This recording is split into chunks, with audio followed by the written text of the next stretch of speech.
દશેરાના તહેવારથી માંડીને રાહુલ ગાંધી સુધી અત્યારે જલેબી ખરેખર ખૂબ ફેમસ થઈ છે. પણ શું તમને ખબર છે કે જલેબીનું સાચું નામ જલેબી નથી?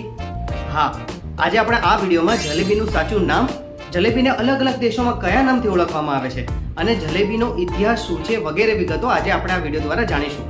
તો આગળ વધતા પહેલા તમે જરૂર આ વિડીયોને લાઈક કરી દેજો, અમારી ચેનલ ઇન્ફો વિથ રોનકને સબસ્ક્રાઇબ કરી દેજો અને તમારા જલેબી પ્રેમી મિત્રોને આ વિડીયો ખાસ મોકલશો. જલેબીનું સાચું નામ ઝુલ્બિયા છે, જે એક પર્શિયન શબ્દ છે. ઇજિપ્ત, લેબેનન અને સિરિયામાં તેને ઝલાબિયા કહે છે. જે દેશના રાષ્ટ્રપ્રમુખ હમણાં ભારતમાં માફી માંગવા આવેલા તે માલદીવ્સમાં તેને જુલેબી કહે છે. તો નેપાળમાં તેને ઝેરી કહેવામાં આવે છે. ના, ટોમ એન્ડ જેરી વાળું ઝેરી નહીં, પરંતુ આ ઝેરી શબ્દ એ મોગલ શાસક જહાંગીર પરથી ઉતરી આવ્યો છે. તો પાકિસ્તાનમાં તેને જલીબી કહેવામાં આવે છે. જલેબીનો એક બીજો પ્રકાર પણ ખૂબ વખણાય છે, જેને ઇમરતી કહેવામાં આવે છે. 13મી સદીમાં મોહમ્મદ અલ બગદાદી રચિત રસોઈના પુસ્તકમાં તેનો ઉલ્લેખ જોવા મળે છે.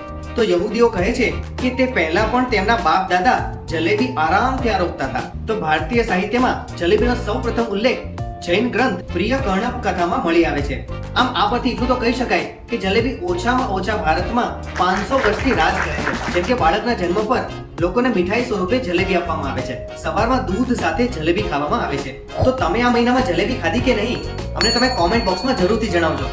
અને હા, આ વિડીયો તમારા ઝુલ્બિયા પ્રેમી એટલે કે જલેબી પ્રેમીને જરૂરથી મોકલી આપજો.